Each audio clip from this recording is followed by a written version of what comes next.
ঘড়ির কাঁটা রাত 8:30টার ঘর ছুতে চলেছে। রাতের নিস্তব্ধতা ভেঙে পরপর দুটো ব্ল্যাক সেডান এসে থামলো গ্রে হাউসের সামনে। গাড়ির ইঞ্জিনের শব্দ থেমে যেতেই চারপাশে আবার নেমে এলো গভীর নীরবতা। সামনের গাড়ির ব্যাক সিটের দরজা খুলে দিল একজন গার্ড। আভিজাত্যপূর্ণ ভঙ্গিতে গাড়ি থেকে নেমে দাঁড়ালো একজন ভদ্র মহিলা। শরীরে বয়সের ছাপ থাকলেও ব্যক্তিত্বে তার লেশমাত্র ভাটা নেই। পরনে ক্রিম রঙের নরম জামদানি শাড়ির আঁচলটা নিখুঁতভাবে কাঁধে সাজানো, গলায় চকচকে মুক্তোর মালা, কানে ঝলমলে হীরের দুল, দুহাতে ভারী সোনার বালা। সাজে কোনো বাড়াবাড়ি নেই, অথচ প্রতিটি অলংকারে ক্ষমতা আর আত্মবিশ্বাসের ছাপ স্পষ্ট। পেছনের গাড়ির দরজা খুলতেই এক পাশ থেকে নামলো মেহেব আর অপর পাশ থেকে নামলো রুমেলি। মিসেস আজমির গ্রে গার্ডের দিকে তাকিয়ে ঠান্ডা স্বরে প্রশ্ন করলেন, রোশলাল কোথায়? গার্ড সঙ্গে সঙ্গে মাথা ঝুঁকিয়ে সম্মানের সঙ্গে জবাব দিল, স্যার ভেতরেই আছেন ম্যাম। মেহেব এগিয়ে এসে মিসেস আজমিরের পাশে দাঁড়িয়ে নিচু স্বরে বলল, চলো মম, ভেতরে যাই। আজমির গ্রে শান্ত চোখে বাড়িটার দিকে তাকালো।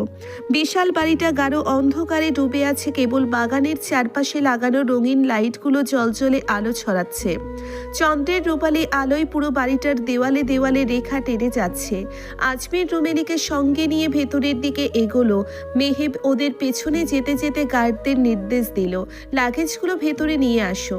বাড়ির ভেতরে পা রাখতেই চোখে পড়ল প্রশস্ত লিভিং স্পেস। মাথার উপরে জ্বলতে থাকা ঝাড়বাতির নীলাভ বিচ্ছুরিত আলো দেওয়ালে দেওয়ালে হীরের মতো ঝলকাচ্ছে। কোথাও কোনো মানুষের অস্তিত্ব নজরে পড়ছে না। ক্ষণকাল কেটে যেতেই সিঁড়ির উপর থেকে একজোড়া জুতার শব্দ ভারী ভেসে আসতেই সবার দৃষ্টি গেল সিঁড়ির দিকে। রোশলাল দোতলার সিঁড়ি বেয়ে নিচে নামছে, এক হাতে হ্যাং করা ডার্ক ব্লেজার, পেছনে একজন গার্ড তার লাগেজ নিয়ে নীরবে অনুসরণ করছে।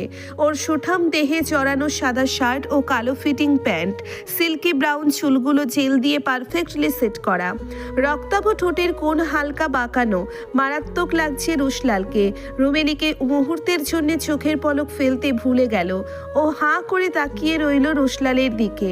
উফ, এই ছেলেটা এতটা আকর্ষণীয় কেন? রুমেলির মনে হলো এই ছেলেটা সান্নিধ্য না পেলে ওর সারা জীবনটা অপূর্ণই থেকে যাবে। ও খুব ভালো করেই জানে জীবনে কিছু কিছু জিনিস আপোষে পাওয়া যায় না, ছিনিয়ে নিতে হয়। আর যাকে সে চাইছে তাকে পাওয়ার রাস্তাটাও ওর অজানা নয়। রুমেলি ঠোঁটের কোণ কামড়ে ধরে অনমনীয় কামনার আকাঙ্ক্ষা মিশ্রিত দৃষ্টিতে রোশলালের দিকে তাকিয়ে রইল। রোশলাল সিঁড়ির শেষ ধাপে পা রাখতেই শান্ত অথচ প্রশ্নবিদ্ধ কণ্ঠস্বর ভেসে এলো মিসেস আজমিরের, কোথাও বের হচ্ছ নাকি? অপ্রত্যাশিত লগ্নে পরিচিত কণ্ঠস্বরের শব্দে রোশলালের পা থেমে গেল।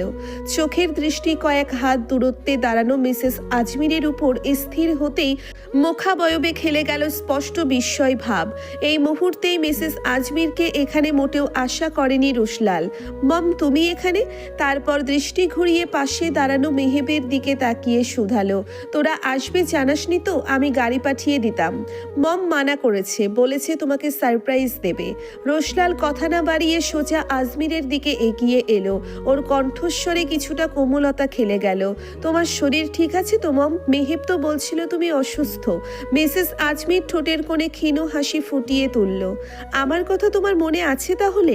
শুনে ভালো লাগলো। আমি তো ভেবেছিলাম হয়তো আমার কথা ভুলে গেছো। তেমন কিছু নয় মম, তোমরা রেস্ট নাও, আমি এখনই ডিনারের ব্যবস্থা করছি। আমাকে বের হতে হবে। আজমিরের ভ্রু কুঁচকে স্বভাবেই। এই সময় কোথায় যাচ্ছ? কাল সকালে রাজশাহীতে একটা ইম্পর্টেন্ট অফিসিয়াল মিটিং আছে, এখনই বের হতে হবে। চিন্তা করো না, 2 দিনের মধ্যেই ফিরে আসব। এই সুযোগটার জন্যেই যেন অপেক্ষা করছিল রুমেলি।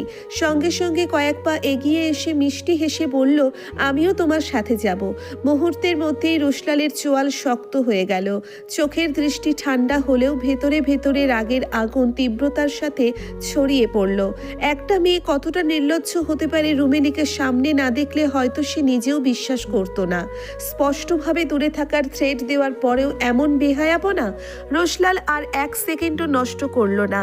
পাশে দাঁড়িয়ে থাকা গার্ডের দিকে তাকিয়ে গম্ভীর কণ্ঠে শুধালো, লাগেজটা গাড়িতে তুলে দিয়ে গাড়ি স্টার্ট দাও, আমি আসছি। গার্ড রোশলালের নির্দেশ বাণীতে লাগেজ নিয়ে দরজার দিকে এগিয়ে গেল। রোশলাল দৃষ্টি সরিয়ে আজমিরের দিকে তাকালো। আমি আসছি মম, তোমার যদি কোনো প্রয়োজন হয় মেহেবকে বলো, হেল্পিং হ্যান্ড সকালে চলে আসবে, তাছাড়া গার্ডরা তো আছেই। রুমেলি এক পলক আজমিরের দিকে তাকিয়ে চট করে রুশলালের হাত ধরে ফেলল। ও হাসি মুখে বলল, চলো যাই। মুহূর্তের মধ্যেই রুশলালের কপালের নীলাভ শিরাগুলো ফুলে ফেপে উঠল। ধূসর বাদামি চোখ দুটো লালচে বর্ণ ধারণ করলো। এই মুহূর্তে ও কোনো রকম সিন ক্রিয়েট করতে চাচ্ছে না। ও এক হাত মুষ্টিবদ্ধ করে নিজের রাগ সংবরণ করার চেষ্টা চালালো। এক ঝলক রুমেলিকে দিকে ঠান্ডা চোখে তাকিয়ে রুমেলির কবজি চেপে ধরে ওকে এক প্রকার নিজের থেকে ছুঁড়ে ফেলে দিল। আকস্মিক এভাবে সরিয়ে দেওয়াতে রুমেলি পড়ে যেতে নিয়েও শেষ মুহূর্তে নিজেকে সামলে নিল। তবে রুশলালের এমন আচরণে ও অপমানিত বোধ করলো। মুখটা থমথমে হয়ে গেল। রুশলাল শক্ত কণ্ঠে স্পষ্ট ভাষায় শুধালো, আমি অফিসিয়াল মিটিংয়ে যাচ্ছি, কোনো ট্যুরে কিংবা পার্টিতে না। কথা শেষ করেই আর একবারও পেছনে না তাকিয়ে লম্বা লম্বা পা ফেলে বাসা থেকে বেরিয়ে গেল রুশলাল। লিভিং স্পেসে রয়ে গেল ঘোর লাগানো নিঃশব্দ অস্বস্তি। চট্টগ্রামের ব্যস্ত শহরের মাঝে দাঁড়ানো দোতলা পুরনো বাড়িটা রাতের নিস্তব্ধতায় ডুবে আছে। দোতলার বাদিকের কর্নার বরাবর মধুর রুমের ভেতরটা উজ্জ্বল আলোর ঝলকে ঝলকাচ্ছে। মধু ব্যস্ত হাতে ট্রাভেল ব্যাগ গোছাচ্ছে, একটার পর একটা কাপড় ভাঁজ করে ব্যাগে ঢোকাচ্ছে। ওর হাতের গতি ঠিক থাকলেও অন্তঃস্থল এলোমেলো। আজ ওকে রাজশাহী যেতে হবে একটা অফিসিয়াল ট্রিপে রুশলালের সঙ্গে। বিষয়টা যখন আজ বিকেলে রুশলাল ওকে জানিয়েছিল, মধু তখন চমকে উঠেছিল। রুশলাল সাধারণত মিটিং, ট্রাভেল, গুরুত্বপূর্ণ কাজগুলোতে ওকে খুব একটা জড়ায় না। বেশিরভাগ সময় প্রয়োজনীয় নির্দেশ দিয়ে নিজেই সব সামলে নেয়। সেখানে হঠাৎ করে ওকে সরাসরি রাজশাহী যেতে বলাটা মধুর কাছে অপ্রত্যাশিতই ছিল। যাওয়ার ব্যাপারে মধুর কোনো আপত্তি ছিল না। অফিসের কাজ মানেই দায়িত্ব, কিন্তু সমস্যাটা অন্য জায়গায়। মেহেরান আর মায়া, ওদের দুজনকে রেখে যেতে মধুর অন্তঃস্থল কোনোভাবেই সায় দিচ্ছিল না। বিশেষ করে ছেলের কথা ভাবলে মধুর বুকটা ভার হয়ে আসে। ছেলেটাকে ছাড়া দুটো দিনও থাকতে পারবে তো? এই ছেলেটাই তো ওর একমাত্র প্রাণ। তাছাড়া মায়া এখন যথেষ্ট বড় হয়েছে। ওকে এভাবে একটা বাড়িতে একা রেখে যাওয়াটা কতটা যুক্তিসঙ্গত? এই ভাবনা থেকেই ও রুশলালকে বলেছিল ওর পরিবর্তে অন্য কাউকে নিয়ে যেতে। প্রয়োজনে ওর স্যালারি থেকে সে টাকা কেটে রাখতে পারে, এতে ওর কোনো আপত্তি নেই। রুশলাল তখন ঠান্ডা চোখে কয়েক সেকেন্ড ওর দিকে তাকিয়ে থেকে একদম স্পষ্ট ভাষায় বলে দিয়েছে, মধু ওর অ্যাসিস্ট্যান্ট, অফিসিয়াল কাজের দায়িত্ব অনুযায়ী এসব ট্রিপে যাওয়াটা ওর কাজের মধ্যে পড়ে। এই কথার কোনো জবাব মধুর কাছে ছিল না, কারণ কথাটা সত্য। রুশলাল অবশ্য বলেছে মধু যেন ছেলেকে সঙ্গে নিয়ে নেয়। প্রয়োজনীয় নিজেই ওর বোন আর বাচ্চার সুরক্ষা নিশ্চিত করবে। কিন্তু মধু বিষয়টাকে একদম সমর্থন করেনি। অচেনা জায়গা, অফিসিয়াল ব্যস্ততা, এইসবের ভিড়ে ছেলেকে নিয়ে যাওয়ার ঝুঁকি নিতেও রাজি নয়। তাছাড়া মায়াকে একা বাসায় রেখে গেলে ওর চিন্তা আরও বাড়বে। পরে দেখা যাবে কাজে ঠিকঠাক মন বসাতে পারছে না। শেষমেশ নিজেকেই বুঝিয়েছে মধু, মাত্র 2 দিন, চোখের পলকেই কেটে যাবে। ছেলেটা প্রথমে একদমই মানতে চায়নি, অনেক বোঝাতে হয়েছে মধুকে।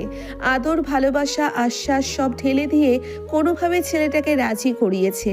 মাম্মা খুব তাড়াতাড়ি ফিরে আসবে, এই প্রতিশ্রুতিটাই শেষ পর্যন্ত ছেলেকে শান্ত করেছে। ব্যাগ গোছানো শেষ করে মধু আলমারির দরজা খুলে প্রয়োজনীয় জামাকাপড় বের করে ওয়াশরুমে চলে গেল ফ্রেশ হওয়ার জন্য। একটু পরে মধু ওয়াশরুম থেকে বেরিয়ে এলো একটা আকাশি রঙা চুড়িদার পরে আধ ভেজা চুল নিয়ে। টাওয়াল দিয়ে ভালো করে চুল মুছতে মুছতে ও আয়নার সামনে দাঁড়ালো। মুখে ময়শ্চারাইজার মেখে গোলাপি অধর রাঙিয়ে নিল লাল রঙা লিপ গ্লোসে। সবশেষে চুলটা ভালোভাবে আছড়ে নিয়ে গলায় বেঁধে নিল আকাশি রঙের সিল্কের স্কার্ফটা। রেডি হওয়া শেষেও ফোনটা হ্যান্ডব্যাগে রেখে দিল। এদিকে খাটের উপর বসে থাকা মেহেরান ছলো ছলো চোখে মায়ের দিকে তাকিয়ে আছে। মধু এগিয়ে গিয়ে ছেলের কাছে বসল।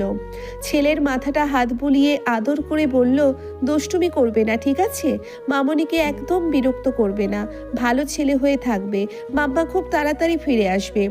মেহেরান মায়ের কোমর জড়িয়ে ধরে চুপ করে থাকলো। মধুর কণ্ঠনালী চিরে একটা চাপা শ্বাস বেরিয়ে এলো। ও ছেলেকে এক হাতে জড়িয়ে ধরে অন্য হাতে ছেলের ঘন ব্রাউন চুলে আঙ্গুল চালাতে লাগলো। এমন সময় দরজায় হালকা শব্দ তুলে 1 কাপ চা হাতে রুমে ঢুকলো মায়া।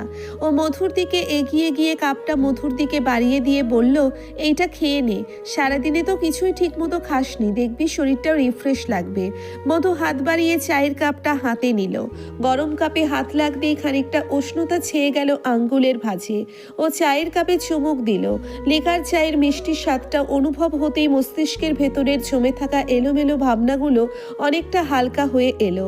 শরীরে জমে থাকা ক্লান্ত ভাব উবে গিয়ে চোখের পাতায় নিদ্রা ভাব নেমে এলো। এখন একটু ঘুমোতে পারলে সত্যিই ভালো লাগতো। কিয়ৎক্ষণের মধ্যে নিচতলা থেকে গাড়ির হর্নের শব্দ ভেসে এলো। রাতের নিস্তব্ধতা ভেঙে চূর্ণ বিচূর্ণ হয়ে গেল সেই শব্দে।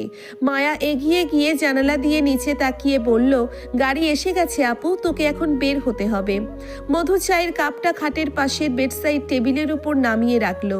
পরের মুহূর্তে ছেলেকে বুক থেকে আলতো করে ছাড়িয়ে উঠে দাঁড়ালো। ও হ্যান্ডব্যাগটা কাঁধে ঝুলিয়ে মায়ার দিকে তাকিয়ে শুধালো, মেহরানকে দেখে রাখিস আর নিজেও সাবধানে থাকিস, কোনো সমস্যা হলে আমাকে সঙ্গে সঙ্গে ফোন করবি। মায়া ওকে আশ্বস্ত করলো, চিন্তা করিস না, আমরা ঠিক থাকবো, তুই সাবধানে থাকিস। মধু আবারও ছেলের দিকে তাকালো। ছেলেটার চোখজোড়া ভেজা, তবুও সে চুপচাপ বসে আছে। মধু নিচু হয়ে ছেলের কপালে একটা চুমু দিল। মাম্মা যাচ্ছি, তুমি মামনির সাথে ভালোভাবে থেকো। মধু ট্রাভেল ব্যাগের হ্যান্ডেলটা ধরে দরজার দিকে এগিয়ে গেল।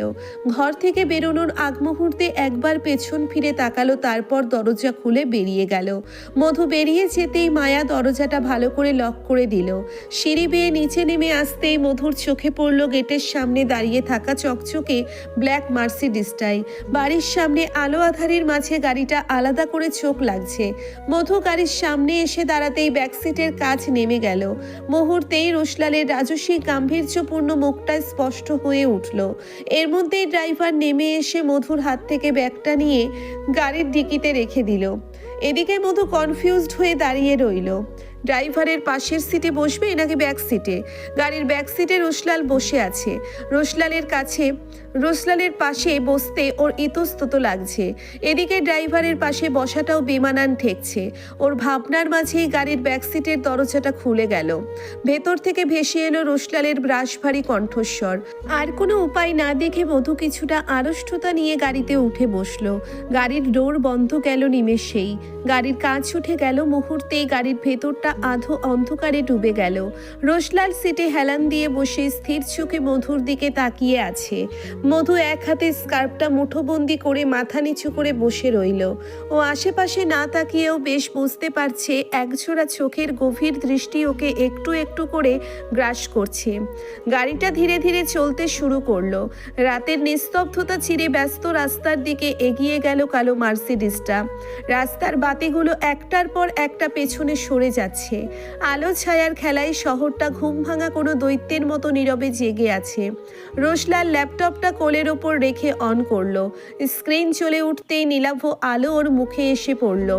সেই আলোয় ওর চোয়ালের কড়া রেখা, গম্ভীর চোখজোড়া আরো স্পষ্ট হয়ে উঠল। চোখে গভীর মনোযোগ, ভ্রু দুটো সামান্য কুঁচকে আছে। ও দ্রুত ফাইল ওপেন করে একটার পর একটা ডাটা স্ক্রল করতে লাগলো। প্রেজেন্টেশন, ফাইন্যান্সিয়াল রিপোর্ট, আসন্ন মিটিংয়ের গুরুত্বপূর্ণ নোটসগুলো চেক করতে থাকলো। আঙ্গুলগুলো একটানা কিবোর্ডের উপর ছুটে চলছে। মধু আর চোখে রোশলালের দিকে তাকালো। লোকটা কাজের ভেতর এমনভাবে ডুবে আছে যে আশেপাশের সবকিছুই যেন ওর মস্তিষ্কের বাইরে। আচ্ছা, এই মানুষটা যদি চাওয়াত হতো তাহলে কি ওর জীবনটা আজ অন্যরকম হতো না? ভাবনাটুকু শেষ হওয়ার আগেই বুকের ভিতর জমে থাকা চাপা একটা দীর্ঘশ্বাসটা কণ্ঠনালী চিরে বেরিয়ে এলো। চোখ জোড়ায় জ্বালা ধরেছে, কান্না পাচ্ছে ভীষণ, অথচ কেন পাচ্ছে তার কোনো স্পষ্ট উত্তর নেই মধুর কাছে। চোখ বন্ধ করে সিটে হেলান দিল। গাড়ির মোলায়েম গতি, কিবোর্ডের একটানা শব্দ, কাঁচের বাইরে চলতে থাকা ম্লান আলো মিলিয়ে অজান্তেই মধুর চোখ দুটো ভারী হয়ে এলো। হৃৎপিণ্ডটা যেন তীব্র যন্ত্রণায় তরপাচ্ছে, অথচ বাইরে থেকে মধু সম্পূর্ণ স্বাভাবিক। সময় গলে যাচ্ছে একটু একটু করে। কতক্ষণ এভাবে কেটে গেছে কারোরই জানা নেই। ক্ষণকালের মধ্যেই রোশলালের কানে এলো ভারী নিঃশ্বাসের শব্দ। ও কাজ থামিয়ে পাশ ফিরে তাকালো। মধুর মাথাটা একপাশে কাত হয়ে আছে, চোখ বন্ধ, ঠোঁট সামান্য আলগা, নিঃশ্বাসের ছন্দ বলছে মেয়েটা ঘুমিয়ে পড়েছে। রোশলাল নিঃশব্দে ল্যাপটপটা বন্ধ করে পাশে রাখলো। খুব সতর্কভাবে হাত বাড়িয়ে মধুর মাথাটা নিজের কাঁধের ওপর এনে রাখলো, যেন মেয়েটার ঘুম ভেঙে না যায়। ও আলতো হাতে মধুর কপালের ওপর ছড়িয়ে থাকা এলোমেলো বেবি হেয়ারগুলো সরিয়ে দিয়ে ওর কপালে একটা চুমু খেলো, তারপর গালে। এর পরের মুহূর্তে রোশলালের দৃষ্টি আটকে গেল মধুর লাল লিপ গ্লোসে ভেজা গোলাপি গ্লোসি অধরে। গলা শুকিয়ে এলো ওর, একটা ফাঁপা ঢোক গিলে ফেললো। নিজের সংযম ধরে রাখাটা কষ্টকর হয়ে উঠছে মুহূর্তে মুহূর্তে। ও কম্পিত হস্তে আঙ্গুলের ডগা দিয়ে মধুর ঠোঁটে আলতো করে স্লাইড করলো। ঠান্ডা আঙ্গুলের হঠাৎ স্পর্শে মধু কেঁপে উঠল। ঘুমের ঘোরেই ও এক হাতে রোশলালের শার্টের কলার খামছে ধরে ওর গলায় মুখ ডুবিয়ে দিয়ে আবারও গভীর ঘুমে ডুবে গেল। এই স্পর্শটাই রোশলালের জন্য যথেষ্ট ছিল। মধুর উষ্ণ নিঃশ্বাস এর গলায় এসে লাগলো। মুহূর্তের মধ্যেই রোশলালের সহ্য ক্ষমতার জাল ছিন্ন হলো। মেয়েটা ওর, একান্তই ওর। বৈধ সম্পর্কের সমস্ত সীমার জোরে রোশলাল নিজেকে সামনে রাখার দায়ভার নিল না। এক হাত মধুর কানের নিচে গলিয়ে দিয়ে ওর মুখটা কাছে টেনে আনলো। মুহূর্তের মধ্যেই মধুর কোমল অধরের উন্মাদনায় ডুবে গেল। তীব্র আশ্লে সে শুষে নিতে থাকলো ওর কোমল অধরের নির্যাস। সময়ের ব্যবধানে ওর হৃৎপিণ্ড জুড়ে আটকে রাখা গভীর অনুভূতির বিস্ফোরণ ঘটল। এদিকে ঘুমের ঘোরে ডুবে থাকা মধুর মনে হলো ওর আশেপাশে হয়তো অক্সিজেনের ঘাটতি পড়ছে। যথাযথ শ্বাস নেওয়ার জন্য মধু নড়াচড়া করে উঠতেই রোশলাল সঙ্গে সঙ্গে ওকে ছেড়ে দিল। নিজের সিটে হেলান দিয়ে জোরে জোরে শ্বাস নিতে লাগলো। বুক ওঠানামা করছে দ্রুত। মেয়েটা কাছে থাকলে নিজেকে কন্ট্রোল করা কঠিন হয়ে পড়ে।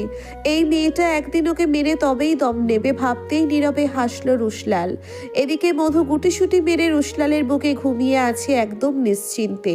রোশলাল এক হাতে ওকে শক্ত করে নিজের বুকের সঙ্গে মিশিয়ে দিয়ে চোখ বন্ধ করলো। প্রবল সুখের বর্ষণ হলো ওর অন্তঃস্থল জুড়ে। এই মেয়েটা ওর একমাত্র সুখ, একমাত্র শান্তি।